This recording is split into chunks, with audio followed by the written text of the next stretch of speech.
All right, so let's do a quick brainstorming warm up for our topic today. I told you we're going to talk about East Asia, we're going to talk about Southeast Asia, and we're going to talk about South Asia, and kind of this time period from around 1200-ish to 1450-ish. Okay, imagine next month you start the AP test and the DBQ involves one of these regions and this time period. When you read the prompt and you look, you're going to see a region, you're going to see a time period. You need to automatically start thinking of events, processes, people, places, empires, things that might possibly come up in the documents, or ideas that you could put into your contextualization, or as those outside evidence points to prove your claim. So take about 1 minute, and I'd like you just to jot down, or at least think in your head, what are all the things that you think of from this time period in these three regions? So take 1 minute, go.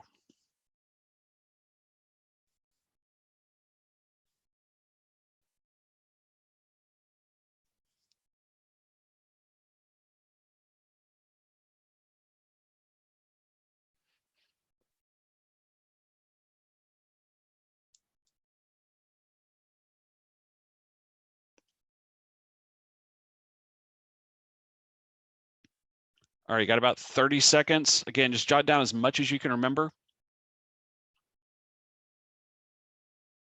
This is a good exercise for you to do before when you get the DBQ prompt, but it's also good just to kind of get your brain moving for today as we go through these regions and this time period.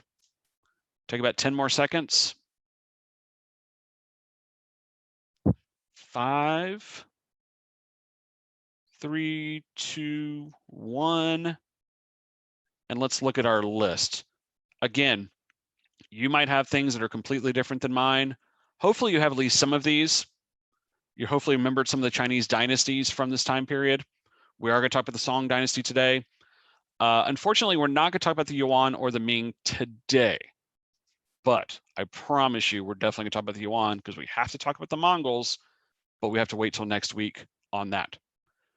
Hopefully, you put down some of the major religions and religious traditions in these areas. In East Asia, Confucianism, and eventually Buddhism. In South Asia, Hinduism, Buddhism, and then Islam spreads there.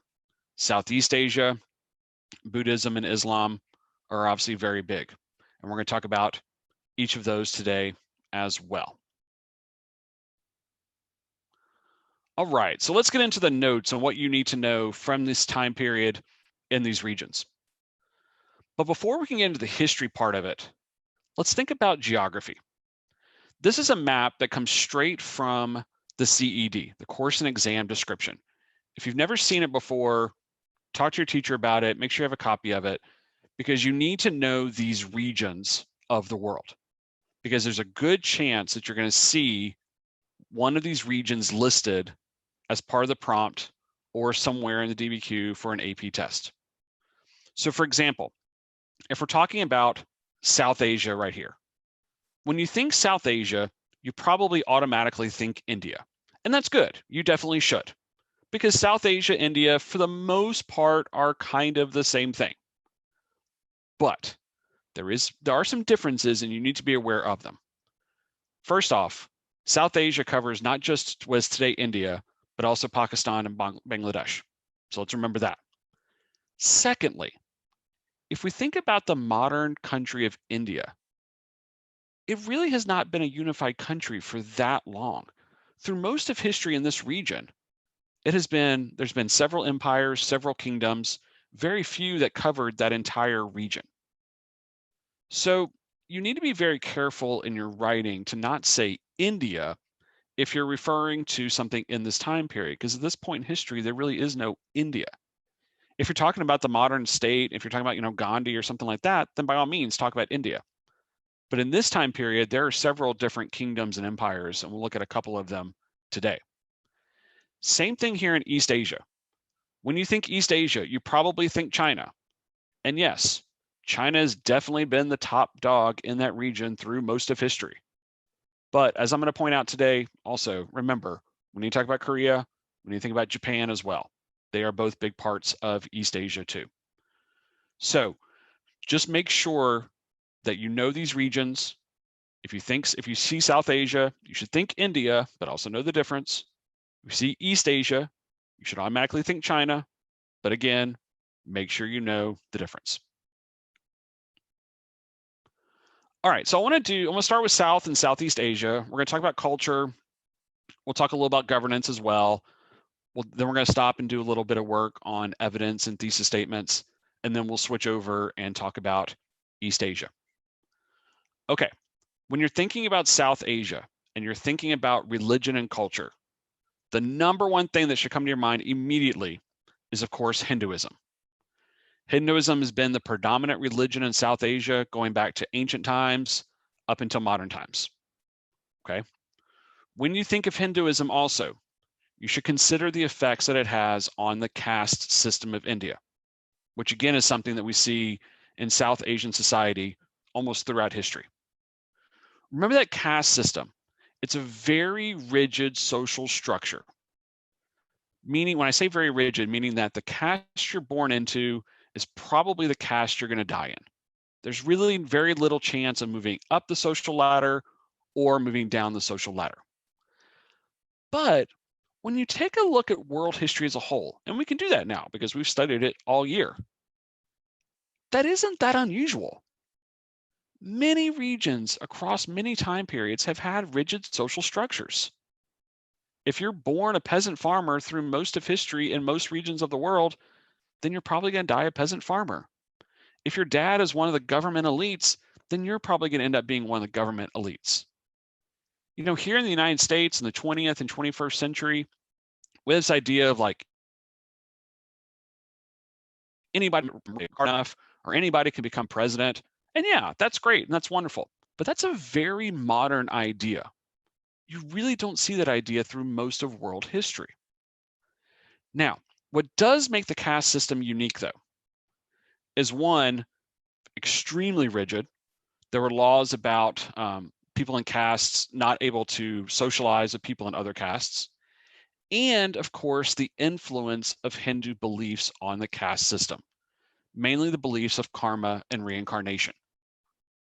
To where if you take those traditional ideas of karma and reincarnation, then the caste system does sort of begin to make sense.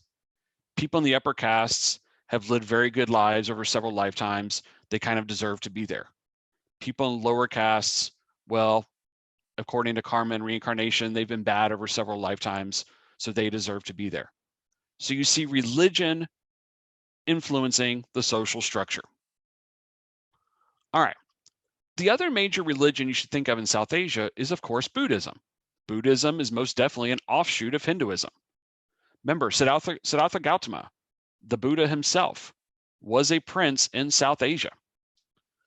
But what's interesting is that you really never see Buddhism taking off as a major religion in South Asia, but it obviously becomes popular in other regions of the world, mainly Southeast Asia and East Asia in China, as we'll look at here in a second.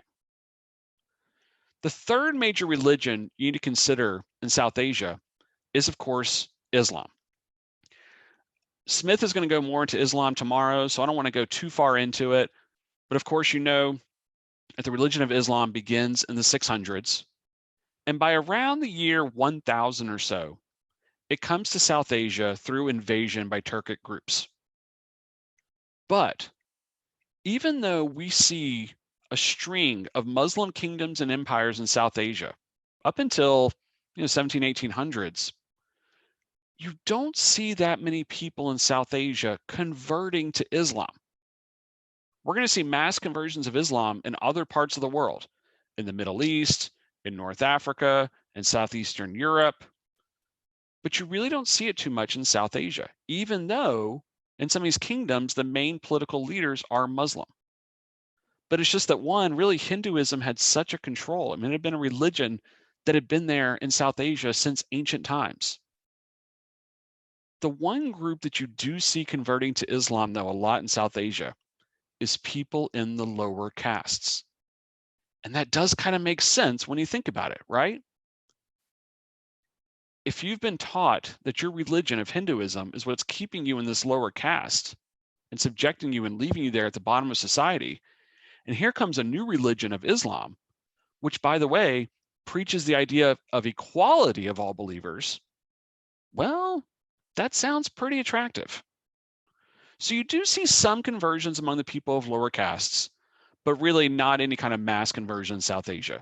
The majority of people in that region still remain Hindu. But you are going to see Islam in Southeast Asia, mainly because of Muslim merchants along the Indian Ocean. And again, Smith's going to talk a little bit about that tomorrow. And then next week, we're going to look at trade routes and the spread of religion. Okay, as far as governance goes, as far as major kingdoms and empires, I told you already, India as we know it today, the modern state of India, is just really not been around for that long. Through most of history, we don't see a unified Indian subcontinent. But there have been a string of Hindu and Muslim kingdoms that you should kind of be aware of. For one, the major one in this time period is the Delhi Sultanate. It is a Muslim empire in the northern part of South Asia. And keep in mind that distinction is important.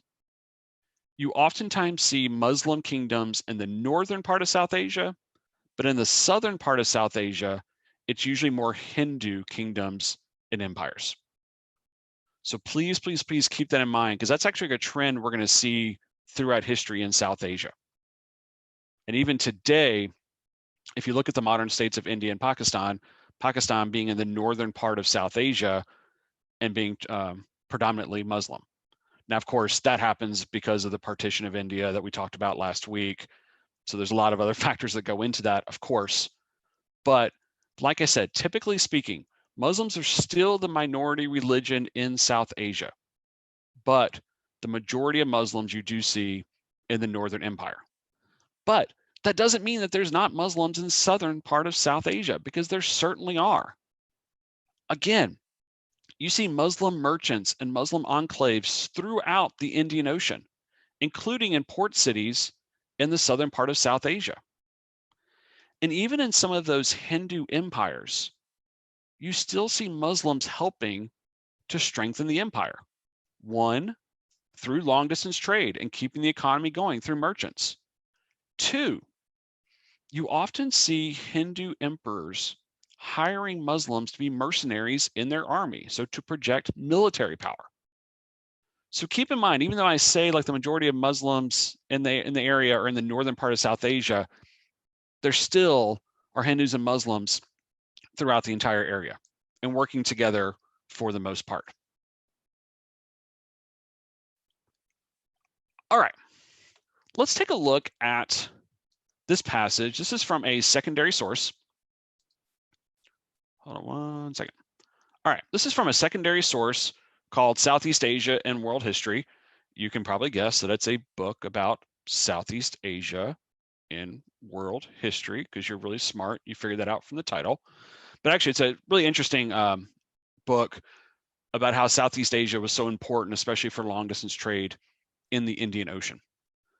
But what I want to think about here is, in this passage, what is the claim, i.e., what is the thesis of the author, and what evidence is he using to make that claim? So hopefully you've been kind of reading it already. I'm just going to go ahead and show you the answers of what I found, and then I'm going to give you another passage for you to work on.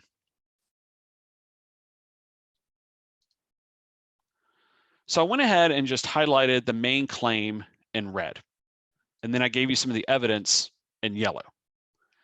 Now, a lot of students, when they look at this passage, think that that first sentence is actually the claim, where he's talking about a complex, increasingly integrated maritime trading system throughout the world, the Mediterranean, the Middle East. You can see all the areas. Okay, that is a historical claim, yes, but that's not the main point of this passage. The main point is that last sentence of the first paragraph, that it led to a mercantile variation of Indianized classical culture in Southeast Asia. Really, the stuff at the beginning of that first paragraph is almost context for that claim. And when you read the second paragraph, then it starts to make sense. Because when you look at the evidence that it gives in the second paragraph, talking about a new capital city with a population of 1 million, trade with China, Chinese merchants moving to the area, that's evidence to prove the claim that I put in red. All right. Hopefully that makes sense because you're about to try it on your own. Okay, so what I have for you is another excerpt from this book. What I'd like you to do is take about 5 minutes or so. I want you to read, and then I want you to either kind of think in your head or write down what's the claim that this author's making, and then also what's the evidence that he's using. Now, one thing I want you to consider, y'all know that this year's AP test is going to be online. We obviously know that it's going to be a DBQ, which means you're going to have to be reading primary source documents. I know this is a secondary source, but still, same idea. You're going to have to read something, and you're used to in class annotating it. I know oftentimes teachers will give you paper copies so that you can jot notes, underline things, highlight it, whatever. Okay, I want you to start thinking about what technology you have in your house and how you're going to annotate or read documents.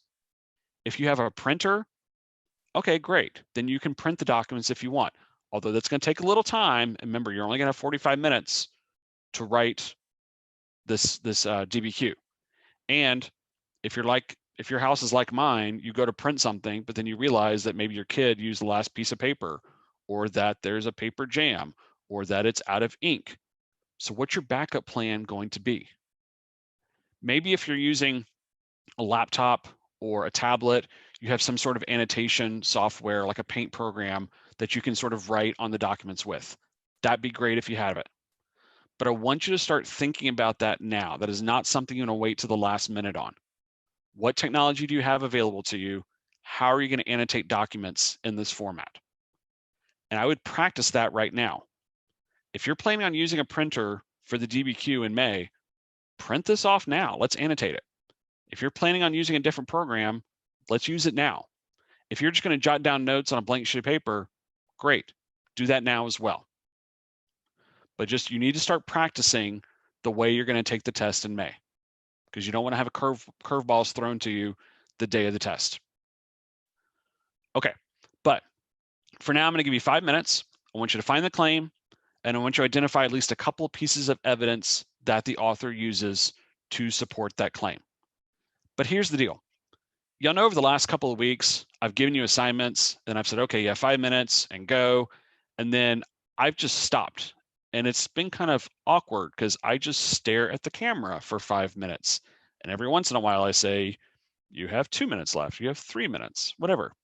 Anyway, I'm getting kind of tired of just like awkwardly staring at the camera because it's kind of weird. Like in my class, I'd walk around and see what you're working on, but I obviously cannot do that. So instead, what I'm going to tell you to do right now is when we start and I say go, pause the video, set a timer for 5 minutes, look at the clock, whatever you want to do. But when you've completed this, when you found the claim and the evidence, unpause it. I will be here with the answers through the magic of video. Ooh. Okay, easy enough? So you got 5 minutes, ready, pause.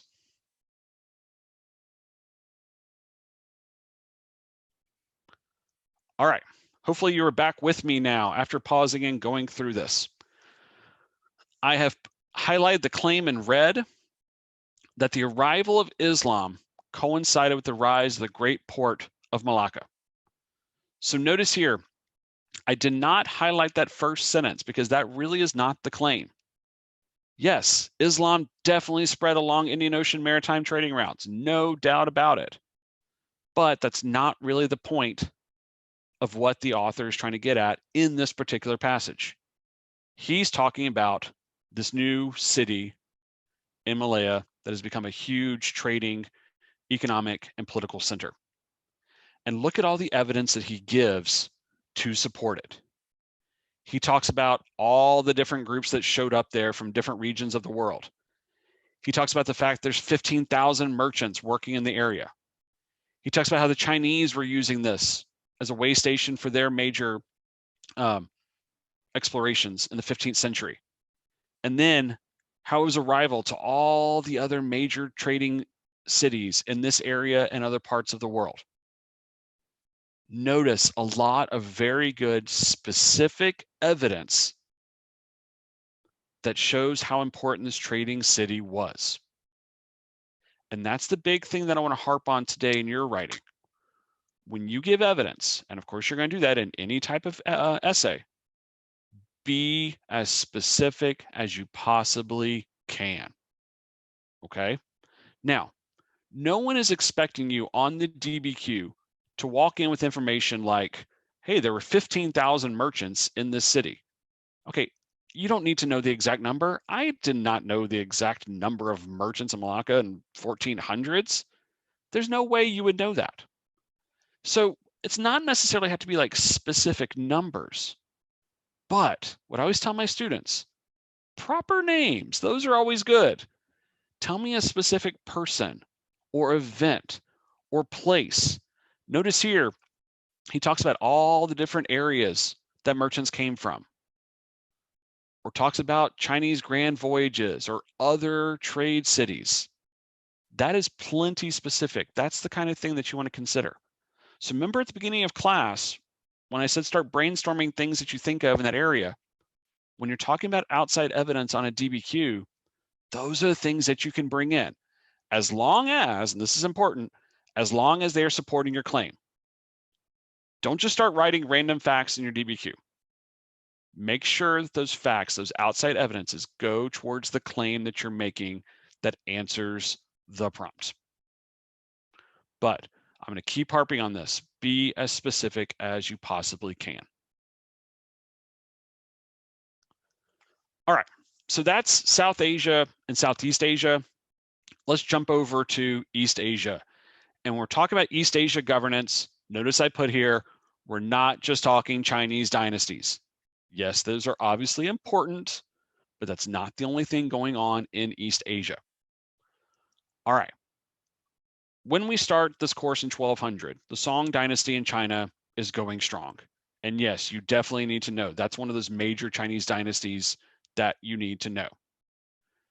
When you think of the Song dynasty, think about the continuities that we've seen so far in Chinese history, going back to the Han dynasty in ancient times. And those continuities are the uses of Confucianism in governing. Okay, remember Confucianist philosophy. A big part of it is about roles and relationships that everyone has to play in society, from the emperor down to the poorest farmer. If everybody plays their roles, then there'll be a happy, harmonious society. And remember also those civil service exams that are an extremely important part of Chinese governance. Again, going from the Han Dynasty up until the 20th century, those civil service exams were still happening in the early 1900s. And those exams, in order to get a good government job, were often about Confucianism, Confucianist principles. So when we talk about Confucianism being a very important part of governance in China, we mean it, okay? And the Song Dynasty is no different. Also remember, we are seeing a huge population increase during this time in the Song Dynasty. And I'll give you the reason why that is here in a second. But with that population increase, that of course means more people to govern. And so the Chinese bureaucracy has to grow with it and also has to become more efficient in order to have that centralized control over the area. Now, think about the centralized control of China versus the more decentralized power that we see in Korea and Japan. We can't really talk about Korea during this time because in the Korean Peninsula, there are at least 3 different kingdoms throughout this time period. There's not really a unified Korea throughout it. And even those kingdoms in Korea are often being influenced and sometimes kind of controlled by China. They're sometimes kind of seen as like puppet regimes. Similar when we're talking about the Cold War and you had the Soviet Union sort of controlling some of those Eastern European countries. You see the same kind of thing at different points in time here with China and Korea. In Japan, remember that Japan is still mainly a feudal system, very similar to feudalism in Europe, which we'll talk about Friday, I think. I can't remember, and I don't have the schedule in front of me. Sorry. But in Japan, you have the daimyo, the sort of regional warlords that are each controlling their own area of the islands, and their private army and the samurai. So there's not the same centralized control like we see in China.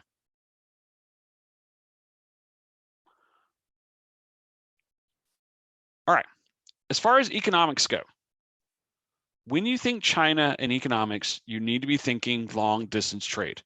Remember, we're going to talk about trade more next week, but China, of course, plays a huge role in overland trade across Eurasia. Remember the Silk Road? China plays a big part in it. And remember, now that you have a very centralized control, government control in China, that's going to lead to an increase in long distance trade. You remember last week, I talked about that idea of sort of laws of world history, generalizations that you can make about most regions and most time periods. And that's an important one. When you have a strong centralized government, you see more long distance trade and it helps the economy overall. If you have a strong government, people feel safer as they travel, for them personally, for their personal protection, and for their protection of goods. They know that if there's some sort of argument or disagreement in selling or buying goods, that they can go before a court system. So in times when China kind of fell apart, like after the Han Dynasty, you see a decline in trade along the Silk Road. Now the Song Dynasty's brought it back and reunified and everything, and things are going well, we're going to see an increase in trade along the Silk Road. But you also see increased trade from other localized regions like Southeast Asia. A perfect example of that is champa rice from Southeast Asia and kind of what's today Vietnam area. This is an important innovation in China because this type of rice grows about twice as fast as regular rice, which means that if you have a rice paddy, and I put a picture of one down there, and yes, it looks like it's flooded, but it's supposed to be. But if you have a rice paddy, you can now pretty much grow twice as much food in one particular area. Hey, more food being grown leads to a higher population, like we said a second ago. But of course, you've got to take the rice from the rice paddies and you have to get them to the market to people to bring to homes. So that means you've got to transport those goods. I mean, I guess you could use roads, but it's hard to carry that much rice over roads. It'd be nice if you had like a river or a canal, but gee, that would have to be a really, really big canal, like a super big canal. What would we call something like that? Ah, a Grand Canal. You remember the Grand Canal, right? Actually, it's more of a series of canals in China. Because remember, geographically, most Chinese rivers run east-west. Well, that's great if you want to travel east or west, but if you want to go north or south, that's an issue. And so the Grand Canal was built and expanded during this time to help with that north-south travel as well and to connect the major rivers. All right, when it comes to culture and religion in East Asia, obviously Confucianism is still around and is still very important. But we also see the spread of Buddhism into East Asia, mainly through, again, long distance trade from South Asia. Consider merchants in East Asia. Remember that merchants were typically kind of looked down upon. Yes, you can make money buying and selling goods, but they weren't the most popular group of people. A lot of people in China saw merchants as taking something that someone else made, jacking up the price, and then selling it. They felt like merchants weren't really contributing anything to the economy. They're just making money off of the labor of others. And so for a lot of merchants, they were kind of put down. They were not very popular. But now, here's a religion of Buddhism. And specifically, the Buddhism that you need to know about in East Asia, in China, Mahayana Buddhism, which really focuses on the idea of enlightenment for all in this lifetime, that you can reach nirvana in this lifetime. Okay, you're a Chinese merchant. Nobody likes you. But now you hear about this new religion that promises you enlightenment in this lifetime, the end of suffering. Sounds pretty nice. And again, merchants are the ones that are traveling and meeting with Buddhists from South Asia. And as we're going to talk about next week, when we look closer at the Silk Road, remember that oftentimes when merchants are traveling, they're staying in Buddhist monasteries. And if you're staying in a Buddhist monastery, you're probably going to talk to a Buddhist monk. And if you're talking to a Buddhist monk, you're probably going to talk about Buddhism. So we do see Buddhism spreading to East Asia through China, but also through the Korean Peninsula, and some even into Japan as well. But we also see the rise of Neo-Confucianism. When you think of Neo-Confucianism, think of it as kind of this traditional Confucianist beliefs, but also with a little bit of blending of Buddhism as well into it. And that's sort of the Confucianism that becomes popular during this time. I love this poem here on the right side. This was written by a Korean scholar, and I think it does kind of show those elements of Neo-Confucianism, which says, though I die and die again, though I die 100 deaths, again, kind of think about that idea of rebirth, but my heart, my red heart, forever loyal to my Lord, will never fade away. Again, thinking about those traditional roles to play in Confucianism as well.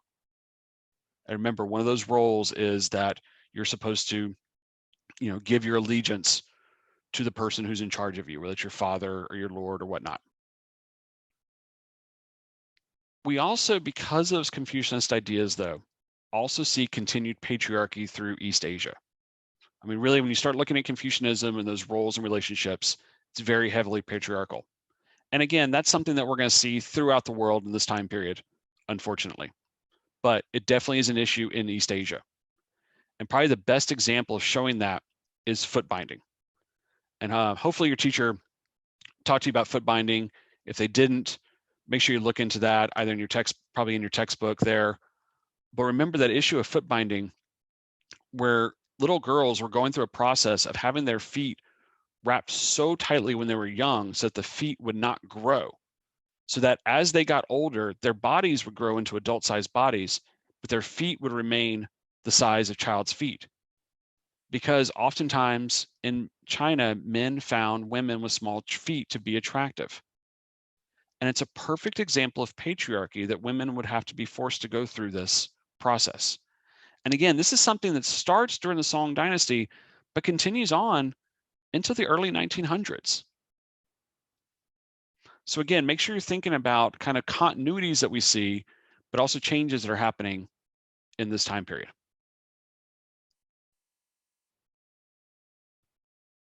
All right, let's do one more activity today. Again, we're gonna do the thing where I'm gonna give you like 5 minutes, you pause it, and I'll come back to you. Here, we have another secondary source, but I want you to do things a little bit differently this time. I want you to find the claim, just like we already have, but this time, I want you to identify an outside piece of evidence, something that's not mentioned here in the passage, but something that comes from your big brain, or if you need to, during this 5 minutes, if you're struggling, grab your notes, grab your textbook. But let's find an outside piece of evidence that also proves the claim of the author. Okay, so I want you to go ahead and pause right now. Ready? Pause. All right, you're back. So here's our claim right here, that the nomads had an essential but largely unacknowledged role in the spread of culture and technology. If you're going to use that as your claim, and that is a perfectly reasonable historical claim, I gave you a couple of ideas here at the bottom of pieces of evidence that you could do to prove that claim. You could talk about stirrups and horses. You could talk about gunpowder and how that spread as a technology. You talk about the idea of using horses in wartime. Nomadic group that used horses. I wonder what's about to happen to the Song Dynasty. But I don't want to spoil it. That's for next week. Or Think about, again, the spread of Buddhism and Islam. Those religions especially were being spread over trade routes, but also by nomadic groups. That doesn't mean those nomadic groups were converting wholesale to Buddhism or Islam, but they were spreading the ideas. So again, remember, as part of that DBQ, you're going to have to bring in some outside evidence from your big brain. So make sure you're able to do that. All right, so let's go ahead and summarize what we've talked about today. First off, we identified all the religious, economic, and governmental structures in all three regions. Make sure, though, you can also talk about how they affected each other. How Confucianism affected the government structures in East Asia, for example. Also, make sure that as you're kind of studying this Unit 1 and you're doing sort of your tour of all the different regions that we're going to do today, tomorrow, and Friday, make sure you're doing a lot of comparing and contrasting of them.